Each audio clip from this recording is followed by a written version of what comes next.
Assalamualaikum warahmatullahi wabarakatuh. Selamat datang kembali di channel Kerabat Horor. Kali ini saya akan membagikan suatu pengalaman dari salah seorang narasumber. Dia mempunyai suatu kisah di mana dia pernah bekerja di kantornya dan kebagian shift 3. Dan saat shift 3 ini, dia harus mengalami sesuatu yang menakutkan. Bagaimana kisahnya? Simak terus videonya sampai selesai dan jangan lupa, sebelum mulai ke ceritanya, alangkah baiknya kalian santaikan dulu saja diri kalian. Kalau yang mau ngopi silakan. Kopi yang kamu makan silakan sambil makan. Yang mau rebahan silakan sambil rebahan. Dan bagi kalian yang sedang bekerja, alangkah baiknya kalian tunggu waktu santai kalian. Supaya saat mendengarkan cerita dari channel Keramat Horor ini tidak mengganggu jam kerja kalian. Oke? Kalau sudah, kita mulai ke ceritanya.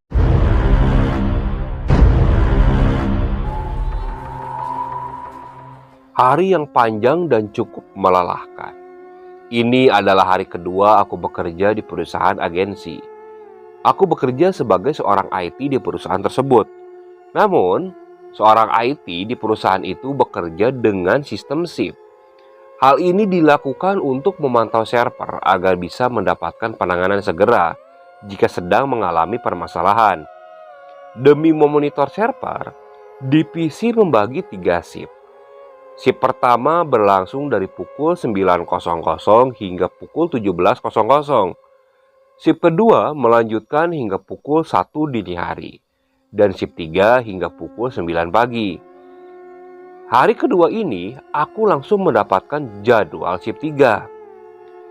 Seniorku menyarankan untuk aku datang setengah jam lebih awal karena biasanya akan ada instruksi khusus dari shift sebelumnya. Terkadang ada catatan khusus juga yang diberikan sehingga pekerjaan selanjutnya tidak bingung. Dan ketika ada permasalahan juga, sudah bisa didiagnosa dengan melihat catatan tersebut. Aku memutuskan untuk tiba lebih awal seperti yang disarankan oleh seniorku. Tepat pukul 00 atau 12 malam. Motorku sudah bertengger di parkiran.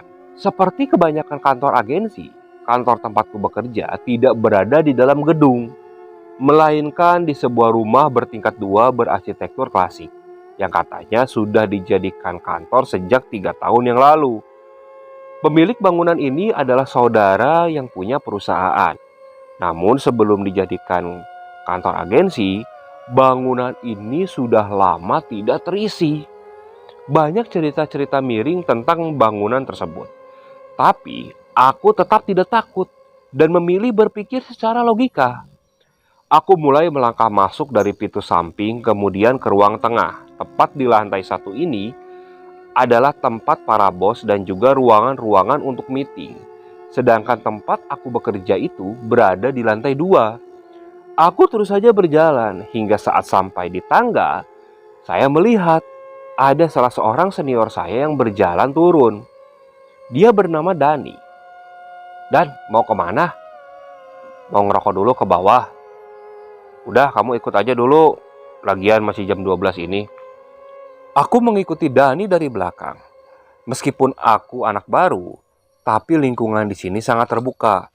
Mereka tidak pernah menganggapku seperti anak baru, kecuali untuk pembagian jam kerja saja. Tapi aku tidak terlalu mempermasalahkannya, karena menurut Dani, semua anak baru merasakan hal yang sama. Setelah membakar satu batang rokok, aku dan Dani kembali ke lantai 2. Dani menjelaskan beberapa permasalahan yang sempat terjadi, sehingga aku bisa memberikan perhatian lebih pada kondisi tersebut. Jam menunjukkan pukul 00 lebih 40 menit. Dan Dani selesai memberikan penjelasan. Dia langsung pamit.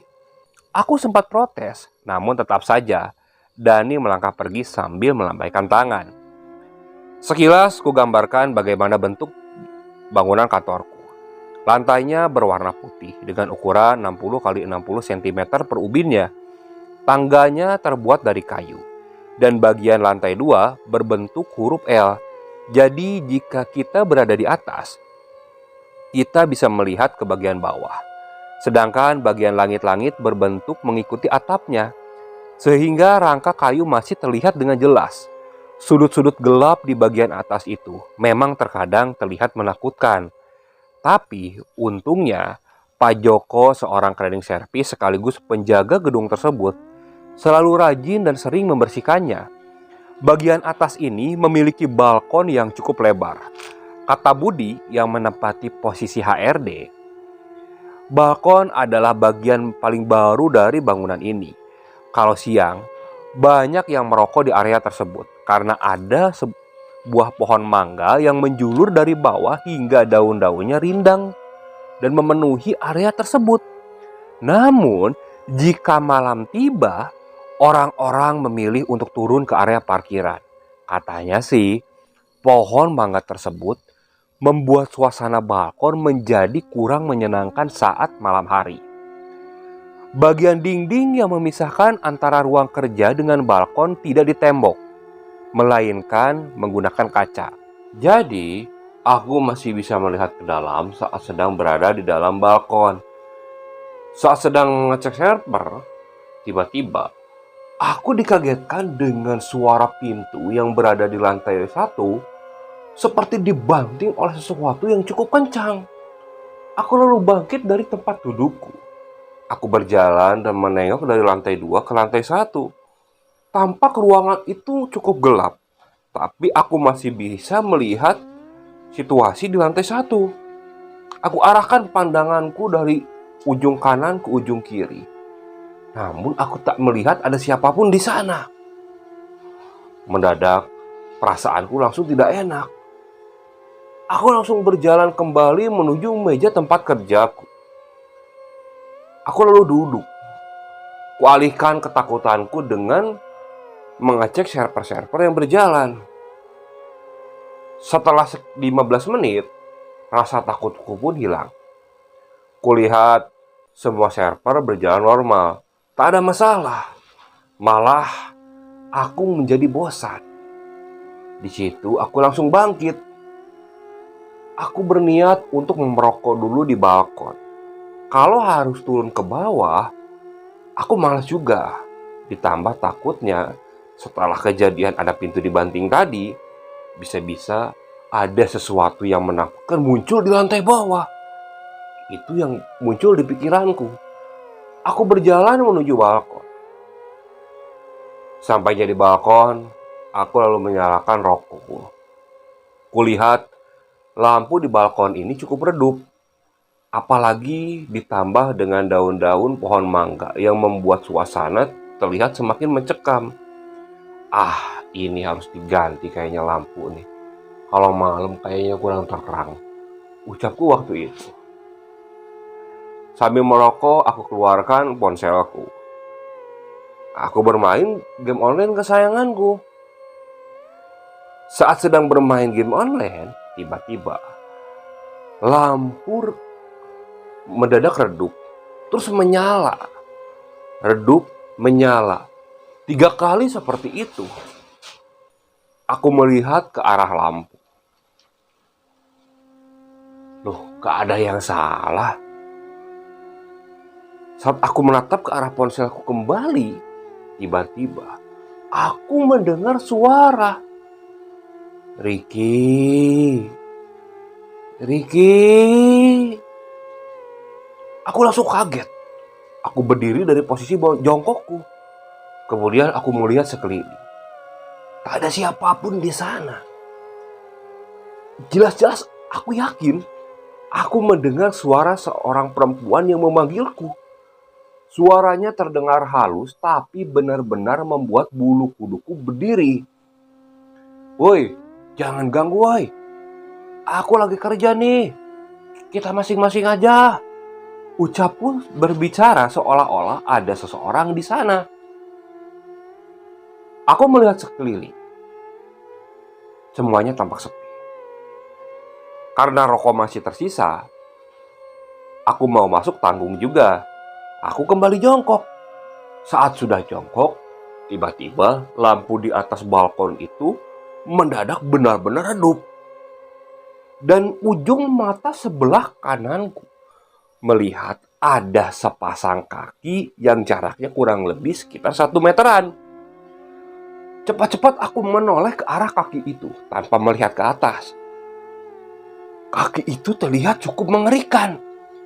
Tampak pucat, kukunya kotor dengan darah kering yang masih ada di area kaki. Bahkan terlihat darah itu seperti mengalir dari atas. Aku belum berani melihat ke atas. Cepat-cepat aku langsung menyalakan lampu flash di ponselku. Aku arahkan ke kaki tersebut. Saat aku arahkan, kaki itu sudah hilang. Aku langsung lihat sekeliling. Dan anehnya, lampu di balkon itu langsung terang kembali. Aduh, gangguan yang datang kali ini benar-benar membuat aku cukup ketakutan. Langsung aku matikan rokok. Aku kemudian berjalan masuk. Kulihat jam masih menunjukkan pukul 2.00. Kulihat komputer di meja kerjaku. Ternyata ada masalah pada server. Segera aku memeriksa dan melihat catatan dari Dani. Pada saat menegangkan seperti ini, pekerjaan memang membantuku mengalihkan perhatian. Rasa kantuk juga terusir dengan sendirinya. Aku masih membenahi permasalahan yang terjadi. Saat sedang fokus membenahi permasalahan itu, tiba-tiba ada seseorang yang seperti menepuk pundakku dari belakang dengan cepat. Aku langsung menoleh. Di belakangku tak ada siapapun. Napasku langsung mendadak menjadi tak karuan. Jujur saja, kali ini benar-benar aku mulai merasakan rasa ketakutan. Aku lalu melihat sekeliling. Tampak di lantai 2 itu benar-benar sepi. Tak ada siapapun di sana. Tapi aku masih tidak percaya. Aku berkeliling ke meja satu-satu. Takutnya Pak Gugun sebagai security di kantor kami ini, dia iseng dan sengaja menakut-nakutiku. Woi, Pak Gugun, jangan iseng dong. Pak Gugun. Aku terus menyisir di lantai 2 itu. Namun tak ada siapapun di sana. Masih tak percaya, aku berjalan untuk menengok ke bawah dari lantai 2 ke arah lantai 1. Namun lantai 1 pun masih gelap. Tak ada siapapun di sana. Di situ aku baru ingat, kalau ada orang masuk, pasti pintu di lantai 1 itu terdengar. Cepat-cepat aku kembali duduk di meja kerjaku. Perasaanku benar-benar takut waktu itu. Aku senderkan tubuhku di kursi. Lalu mataku coba tutup. Aku coba untuk tenangkan pikiranku, supaya aku bisa melanjutkan pekerjaanku. Nah, saat sedang memejamkan mataku ini, aku mendengar suara. Suara itu berasal dari meja kerjaku. Meja kerjaku seperti dicakar menggunakan kuku yang panjang.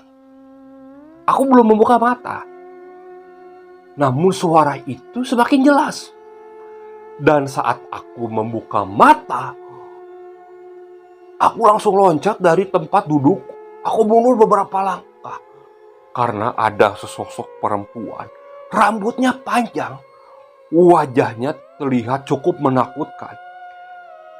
Dia berada di atas layar komputerku serta tangannya dia arahkan ke meja tempat kerjaku. Tampak kuku-kukunya yang panjang dan berwarna hitam benar-benar menakutkan. Sosok itu terus saja menatap ke arahku. Aku mundur beberapa langkah hingga akhirnya aku langsung terduduk dan menatap ke arah sosok itu. Sosok itu diam saja, namun matanya terus saja melihat ke arahku. Astagfirullah, aku langsung tutup mataku dengan tangan. Jangan ganggu, jangan ganggu, jangan ganggu. Aku lagi kerja, jangan ganggu, jangan ganggu. Ucapku seperti itu berulang-ulang. Ada sekitar 3 menitan aku terus berucap seperti itu. Lalu aku diam. Saat diam ini, aku tak mendengar ada suara gesekan kuku di meja. Pelan-pelan, aku membuka mata.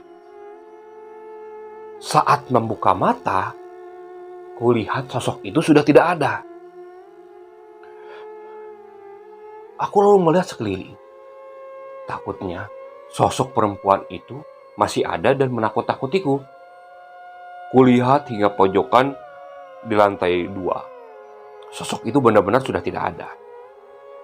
Aku lalu berjalan kembali dan duduk. Namun posisi tanganku masih bergetar.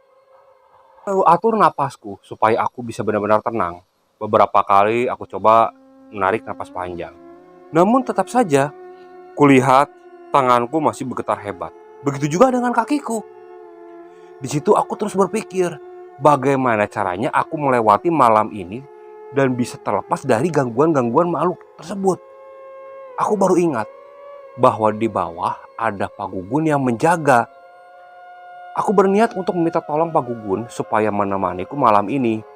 Nah, aku bangkit dari tempat dudukku. Aku berjalan. Belum jauh aku melangkah, posisiku membelakangi balkon. Aku mendengar ada suara balkon diketuk. Ketukan pertama, aku diam. Ketukan kedua, aku coba tak hiraukan juga. Dan saat ketukan ketiga, aku langsung diam. Refleks aku menoleh ke belakang. Di belakang, tepat di balik balkon, ada sesosok laki-laki. Wajahnya rusak. Namun yang lebih menyeramkan, dari lehernya itu, dia seperti patah. Jadi kepalanya itu menyamping ke pinggir. Tangan sebelahnya, tepat sebelah kiri, dia mengetuk-ngetuk jendela balkon. Sedangkan tangan sebelah kanannya, dia seperti melambai-lambai ke arahku seperti menyapa. Di situ aku sempat ingin lari. Saat hendak lari, di bawah, di sebelah kanan, tepat di bawah salah satu meja karyawan, aku melihat ada sosok perempuan yang tadi kulihat dia di balik komputer. Perempuan itu langsung tertawa cekikikan. Dia seperti mentertawakan ketakutanku. Anehnya, setelah melihat sosok perempuan itu, kakiku benar-benar tidak bisa digerakkan. Kulihat sosok perempuan itu langsung berdiri. Di situ kakiku benar-benar serasa lemas. Aku langsung terjatuh. Aku lalu menutup kedua mataku dengan tangan sambil terduduk lemas. Ampun, jangan ganggu, Ampun, aku hanya anak baru, jangan ganggu. Tuh kalau mau ganggu sana senior tuh. Apalagi bos tuh ganggu tuh pagi-pagi sana, lagi rapat ganggu. Aku mah hanya anak baru, kerja juga sendirian. Ampun, jangan ganggu, ampun, jangan ganggu. Aku terus saja berbicara seperti itu. Suara perempuan itu masih saja cekikikan. Hingga tak berapa lama, suara cekikikan itu seperti menjauh. Aku terus saja menajamkan pendengaranku tanpa berani membuka mata. Hingga situasi di sana terasa benar-benar hening. Tak ada suara sama sekali. Aku lalu membuka mataku pelan-pelan.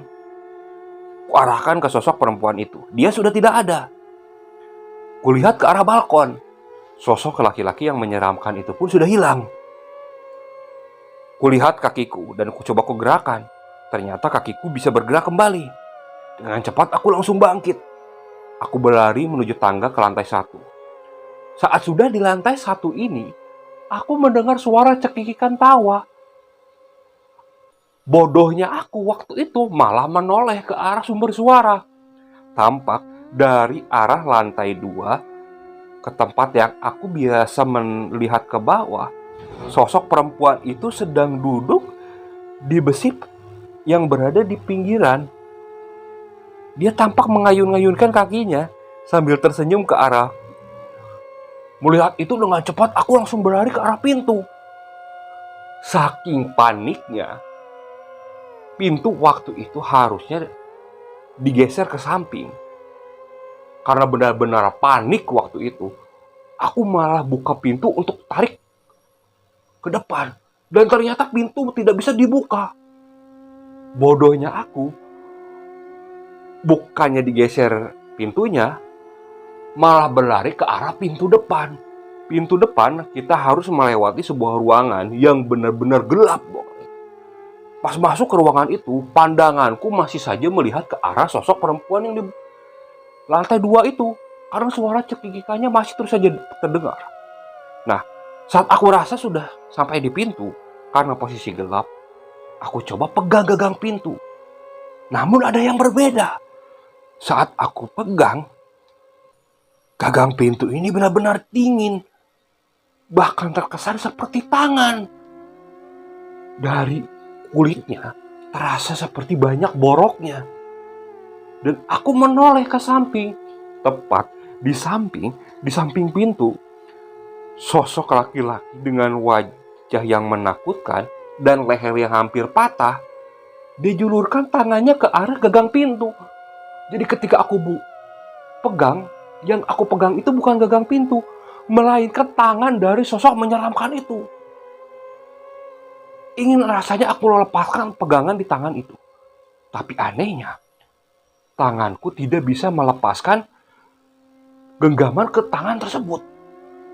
Benar-benar sangat menakutkan waktu itu. Tambah lagi, sosok itu seperti tersenyum. Dan saat senyum, dari mulutnya keluar darah hitam. Allahu Akbar, ampun, tolong. Dan kali ini, suara tolongku akhirnya terdengar keluar. Dan tak berapa lama, ku dengar ada suara langkah yang seperti berlari kencang ke arahku. Mataku waktu itu terpejam sambil terus saja berteriak. Kenapa Pak Riki, kenapa? Aduh Pak Gugun, tolong ini Pak Gugun. Aduh, tangan gak bisa lepas Pak Gugun. Tangan ada setannya ini, ada setannya. Sadar Pak Riki, sadar. Buka matanya. Aku lalu membuka mata. Ternyata sosok menakutkan itu sudah hilang. Aduh, Pak Gugun bener tadi. Aduh, ada setan di sini Pak Gugun. Udah, malam-malam malah teriak-teriak. Kedengaran sampai keluar. Aduh, udah beneran Pak Gugun, ada setan. Dari lantai atas sampai ke bawah. Aduh, diganggu setan bener Pak Gugun. Udahlah, sini ngopi dulu aja, keluar yuk. Ajak Pak Gugun. Aku terus saja berjalan mengikuti Pak Gugun hingga sampai ke pos jaga. Nah, di pos jaga itu aku disuguhkan kopi oleh Pak Gugun. Aku masih terus saja bercerita kepada Pak Gugun. Pak Gugun hanya tersenyum menanggapi ceritaku. Nih, Pak Riki, itu mah nggak aneh. Pak Riki di sini anak baru. Umumnya anak baru pasti ngalamin, apalagi shift 3. Emang yang lain juga sama? Sama. Makanya senior di sini itu sengaja kalau ada anak baru masuk, hari keduanya langsung dioper ke shift 3. Sengaja biar ngalamin, biar nggak takut juga ke depannya. Nggak aneh di sini mah, nggak usah takut. Hampir semua yang kerja di sini pernah ngalamin. Kecuali yang shift 1, memang nggak lihat langsung, tapi sering lah diganggu-ganggu ting mah. Aduh, saya bingung ngelanjutin kerjaan gimana. Pak Gugun mana di atas server lagi ada masalah lagi. Minta tolong atuh Pak Gugun. Pak Gugun nemenin saya di atas. Gampang. Nanti saya kasih uang rokok. Ya udah, minum dulu aja kopinya. Aduh, mending dibawa aja di atas yuk, Pak Gugun. Takut saya diomelin. Soalnya tadi pas saya lari itu server lagi ada masalah. Ya udah, iya yuk. Malam itu, walaupun aku dibilang penakut masa bodoh, yang penting aku tidak diganggu lagi. Sampai pagi aku ditemani oleh Pak Gugun bekerja di lantai 2. Ya walaupun sesekali aku masih melihat sekeliling. Takutnya ada sosok yang menakutkan yang muncul. Oke, sekian untuk cerita kali ini. Saya mohon maaf apabila masih banyak kekurangan dalam pembawaan ceritanya. Kritik dan sarannya silakan kalian bisa cantumkan di kolom komentar. Dan bagi kalian yang terus setia mengikuti channel Keramat Horor ini, saya ucapkan banyak-banyak terima kasih. Semoga kalian selalu diberikan kesehatan dan dilancarkan rezekinya. Dan bagi para penonton yang masih belum subscribe, alangkah baiknya kalian klik tombol subscribe-nya, oke? Assalamualaikum warahmatullahi wabarakatuh.